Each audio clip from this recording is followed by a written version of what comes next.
Ô glória!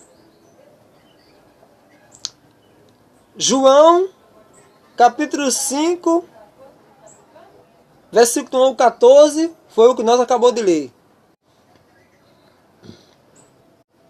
João, capítulo 8, completo.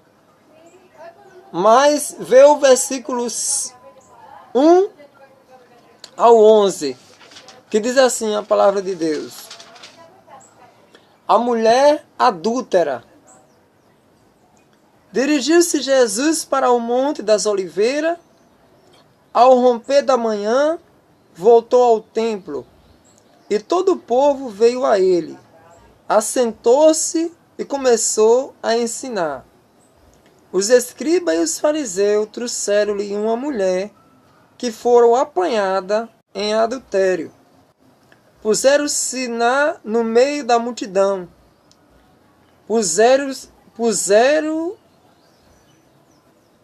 Puseram-na no meio da multidão e disseram a Jesus: Mestre, agora mesmo esta mulher foi apanhada em adultério. Moisés mandou-nos na lei que apedrejássemos tais mulheres. O que dizes tu sobre isso? Perguntavam-lhe isso a fim de pô-lo à prova e puderem acusá-lo. Jesus, porém, se inclinou para a frente e escrevia com o dedo na terra. Como eles insistissem, ergueu-se e disse-lhes: Quem de vós estiver sem pecado, seja o primeiro a lhe atirar uma pedra. Inclinando-se novamente, escrevia na terra. A essas palavras, sentiu-se acusados pela sua própria consciência. Eles se foram retirando, um por um, até o último, a começar pelos mais idosos, de sorte que Jesus ficou sozinho com a mulher diante dele.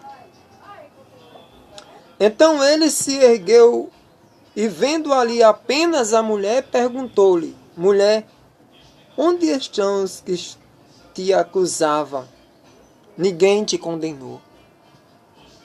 Respondeu ela: Ninguém, Senhor. Disse-lhe então Jesus: Nem eu te condeno. Vai e não tornes a pecar. Essa mulher já está morta, irmão, pela lei. E na verdade, Jesus tinha de dar a sentença de morte para ela pela lei. Né? Jesus tinha de dar a sentença de morte por causa da lei. Mas aqui, a palavra do Senhor diz em 1 Samuel, no capítulo 16, no versículo 1 ao 7, e no versículo 7 o Senhor diz assim, que Deus, Ele vê o coração, mas a gente vê a face. Jesus olhou para o coração daquela mulher. Aquela mulher estava ali naquele meio. Aquela mulher estava no meio daquela multidão, mas ela estava chorando. O coração dela estava chorando de arrependimento. Lucas capítulo 7, versículo 36 ao 50. Um caso parecido com essa mulher aqui. Um caso parecido. Não quer dizer que era essa mulher, mas é um caso parecido. Mas Jesus disse, né? Nem eu te condeno, vai e não tornes a pecar. Muito obrigado, meu Senhor e meu Deus, pelo teu perdão e salvação. Muito obrigado, meu Senhor e meu Deus, pelo teu perdão e salvação. Querido, muito obrigado, meu Senhor e meu Deus, pelo teu perdão e salvação. A gente vai ler aqui o livro de Hebreus, o capítulo 9 e o capítulo 10. Você vai ler, eu vou ler algumas partes, você pode ler todo. o capítulo 9 e o capítulo 10 de Hebreus. O título é Eficácia Definitiva do Sacrifício de Cristo. Eu estou lendo pela Bíblia, da tradução da Ave Maria. Diz assim, o primeiro versículo: a primeira aliança, na verdade, teve regulamento rituais e seu santuário terrestre consistia numa tenda. A parte anterior encerrava o candelabro e a mesa com os pães da proposição. Chamava-se santo. Atrás do segundo véu achava-se a parte chamada Santo dos Santos. Ali estava o altar de ouro para os perfumes e a arca da aliança coberta de ouro por todos os lados. Dentro dela, a urna de ouro contendo o maná, a vara de Arão que floresceu e as taubas da aliança. Em cima da arca, os querubins da glória, estendido à sombra de suas asas sobre o propiciatório. Mas não é aqui o lugar de falarmos destas coisas pormenorizadamente.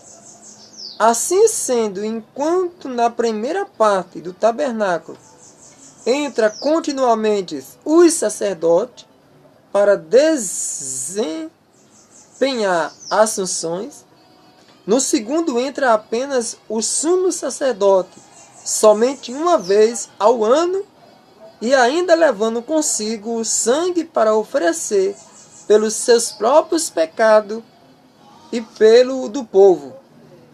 Com que significava, Com que significava o Espírito Santo, que o caminho do Santo dos Santos ainda não estava livre, enquanto subsistisse o primeiro tabernáculo. Isto é também uma figura que se refere ao tempo presente, sinal de que os dons e sacrifícios que se oferecia era incapaz de justificar a consciência daqueles que praticava o culto. Foi o que aconteceu no julgamento da mulher adúltera. A consciência bateu nos anciãos, bateu nos doutores da lei, bateu neles que eles, mesmo fazendo o ritual do sacrifício, eles ainda têm pecado. Porque eles carregam o pecado de Adão e o pecado de Eva. Foi o que Jesus também carregou. Porque Jesus, Lucas capítulo 3 e Mateus capítulo 1, Lucas mostra a genealogia de Jesus, que ele é filho de Adão e Eva, segundo a carne. E filho de Adão e Eva, segundo a carne, como um de nós, como Jesus se tornou um de nós, segundo a Coríntios capítulo 5, versículo 21, Jesus se tornou um de nós. Evangelho segundo São João, capítulo 1, versículo 14, e a palavra se fez carne e habitou entre nós. E segundo Mateus, capítulo 1, Jesus se torna filho de Abraão na fé. Lucas, capítulo 1 e Lucas, capítulo 2, Jesus vai ser circuncidado e em Gênesis lá, da circuncisão que Deus fez com Abraão, Gênesis capítulo 17, Em Lucas capítulo 1 e capítulo 2, Jesus vai ser circuncidado ao 8º dia e vai ser apresentado no templo segundo a lei do primogênito, que está lá em Êxodo, no capítulo 12, no capítulo 13 e no capítulo 14. Então Jesus se tornou um de nós. Então ele se tornou um de nós. Por isso que em Romanos capítulo 8, Paulo vai dizer que ele veio numa carne semelhante à do pecado. Ele veio na carne semelhante à do pecado. E o que é que está dizendo aqui a palavra de Deus? Que a palavra de Deus está dizendo aqui em Hebreus, capítulo 9, Versículo 9.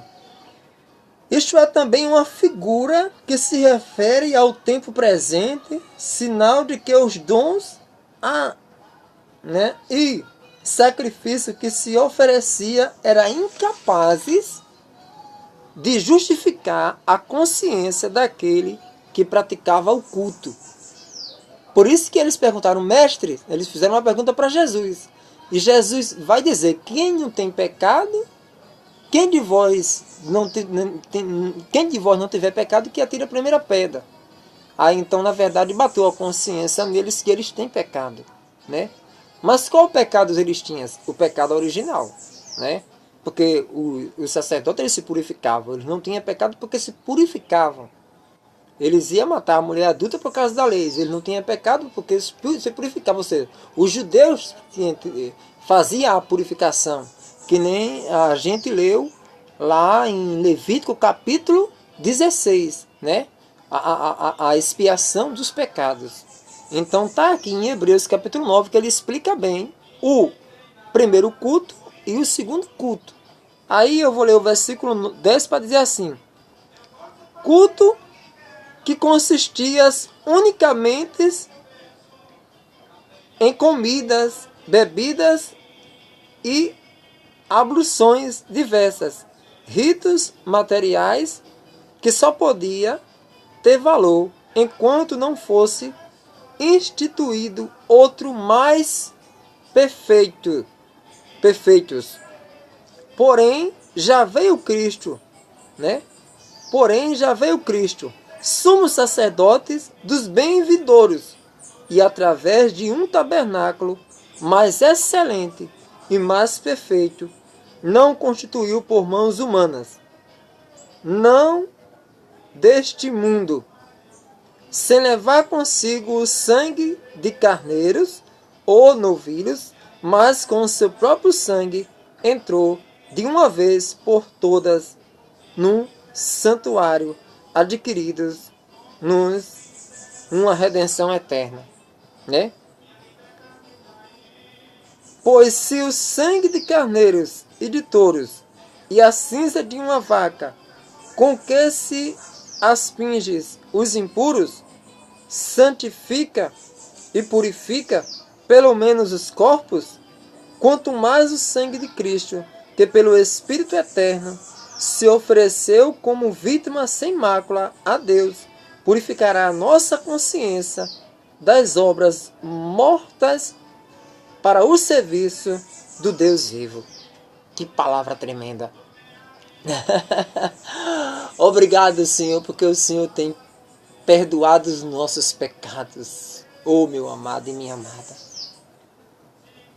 Então, Jesus ele veio para nos purificar.